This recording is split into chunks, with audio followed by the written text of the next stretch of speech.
السلام علیکم ورحمۃ اللہ۔ آج کے لیکچر میں انشاءاللہ ہم تیسری حدیث مبارکہ دیکھیں گے جو اس قانون 295C کی تائید کرتی ہے اور ریفرنس کے طور پہ کوٹ کی جاتی ہے۔ یہ حدیث مبارکہ صحیح بخاری کی جلد نمبر 2 صفحہ نمبر 614 پہ موجود ہے، اور اس کا اردو ترجمہ ہم دیکھ لیتے ہیں، اس کے بعد اس کی فائنڈنگز اور اس کی تفصیلات کے اوپر انشاءاللہ بات کر لیں گے۔ حضرت انس بن مالک رضی اللہ عنہ روایت کرتے ہیں کہ آپ صلی اللہ علیہ وسلم فتح مکہ کے دن سر مبارک پر خود رکھے ہوئے، خود ہوتا ہے ایک جنگی ٹوپی کو کہا جاتا ہے، خود رکھے ہوئے مکہ میں داخل ہوئے۔ آپ صلی اللہ علیہ وسلم نے خود اتارا ہی تھا کہ ایک آدمی نے آ کر کہا کہ ابن قتل کعبہ کے پردے پکڑے ہوئے موجود ہے۔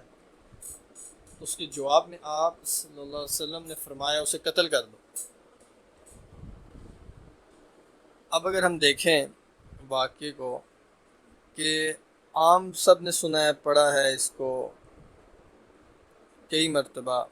کہ فتح مکہ کے موقع پہ عام معافی کا اعلان ہے، بے شک عام معافی کا اعلان ہے، اور اگر تفصیل میں دیکھیں تو فرمایا کہ جو اعلان کا جو مفہوم ہے کہ جو ابو سفیان کے گھر جائے گا اس کو بھی امان ہے، اس کے لیے بھی معافی ہے، جو بیت اللہ میں آ جائے گا اس کے لیے بھی معافی ہے، جو اپنے گھر جا کے دروازہ بند کر لے گا اس کے لیے بھی معافی ہے، اور جو ہتھیار اتار دے گا اس کے لیے بھی معافی ہے۔ لیکن اس کے باوجود عام معافی کے اعلان کے باوجود 16 لوگوں کے قتل کا حکم دیا ہے۔ ان 16 لوگوں میں سے ایک شخص عبداللہ ابن قتل بھی تھا، جس کے متعلق یہ حدیث مبارکہ میں بیان کیا گیا۔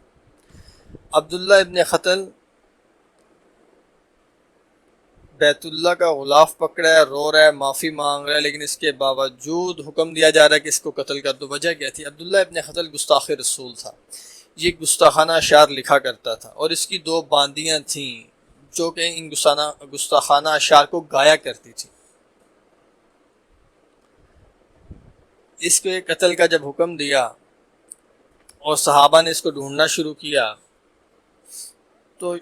حضرت ابو برزہ رضی اللہ تعالیٰ عنہ ایک صحابی رسول ہیں، انہوں نے اس کو ڈھونڈ لیا، اس کو پا لیا کہ یہ بیت اللہ کا غلاف پکڑا ہوا وہاں پہ موجود ہے۔ تو وہ واپس آئے اور آ کر عرض کی امام الانبیاء صلی اللہ علیہ وسلم سے کہ آپ نے اسے قتل کا حکم دیا، تو وہ بیت اللہ کے غلاف میں ہے اور وہ حرمت کی جگہ ہے، وہاں پہ کسی جاندار چیز کو نقصان بھی نہیں پہنچایا جا سکتا، تو ہم اس کو قتل کیسے وہاں پہ کریں؟ اب آپ کا کیا حکم ہے؟ تو فرمایا اس کو وہیں پہ قتل کر دو، مفہوم عرض کرو، میں اس کو وہیں پہ قتل کر دو۔ حکم سنا اور واپس کے بیت اللہ کے غلاف سے اس کو نیچے اتارا اور بیت اللہ کے سامنے اس کی گردن اتار دیا، اس کو قتل کر دیا، اس کو جہنم حاصل کر دیا۔ اب دیکھیں حکم دینے والی ذات امام الانبیاء کی ہے، حکم جن کو دیا جا رہا ہے وہ صحابی رسول ہیں، اور حکم جس کے متعلق دیا جا رہا ہے، جس کو قتل کرنا ہے وہ گستاخ رسول ہے، اور جس مقام پہ قتل کرنا ہے وہ بیت اللہ ہے، حرمت کی جگہ ہے۔ جب بیت اللہ جیسا مقام اور جگہ حرمت کی گستاخ رسول کو پناہ نہیں دے سکتی، تو پھر دنیا میں اس کے بعد کوئی اس کے برابر بھی کوئی مقام نہیں، اس سے افضل تو ہونا بہت دور کی بات ہے۔ امام الانبیاء نے جب ایسے مقام پہ اور ایسی جگہ پہ اس کو قتل کروایا ہے، تو یہ دراصل پیغام ہے قیامت تک آنے والے ایمان والوں اور مسلمانوں کے لیے کہ گستاخ رسول کو دنیا میں کوئی شخص، کوئی جگہ، کسی قسم کا کوئی ملک، کوئی پرسنالٹی اس کو پناہ نہیں دے سکتی، معافی نہیں دی جا سکتی۔ اس کا جرم بہت بڑا ہے، اس کی جرت اس نے بہت بڑی کی ہے۔ تو یہاں سے ہمیں جو فائنڈنگز ملی ہیں وہ بھی آپ کے سامنے، کہ اخلاقیات کا سبق دینے والی ذات مبارکہ، اخلاقیات کا تعارف کروانے والی ذات مبارکہ خود بیت اللہ حرمت کی جگہ پہ گستاخ رسول کو قتل کروا رہے ہیں۔ انسانیت کا درس دینے والے، انسانیت کا بتانے والے، انسانیت کا انسانوں کو سمجھانے والے امام الانبیاء آپ صلی اللہ علیہ وسلم خود حکم دے رہے ہیں گستاخ رسول کو قتل کرنے کا۔ تو گستاخ رسول کا جب معاملہ ہے تو پھر انسانیت وہی ہے جو امام الانبیاء کا عمل ہے، اخلاقیات وہی ہیں جو امام الانبیاء کا عمل ہے۔ تو جہاں پہ امام الانبیاء نے نرمی دکھائی ہے، نرمی کی ہے، وہاں پہ نرمی کرنا دین ہے، اور جہاں پہ امام الانبیاء نے سختی کی ہے وہاں پہ سختی کرنا دین ہے۔ کیونکہ امام الانبیاء کا عمل ہی تو دین ہے، آپ کے افعال ہی تو دین ہے۔ تو اس لیے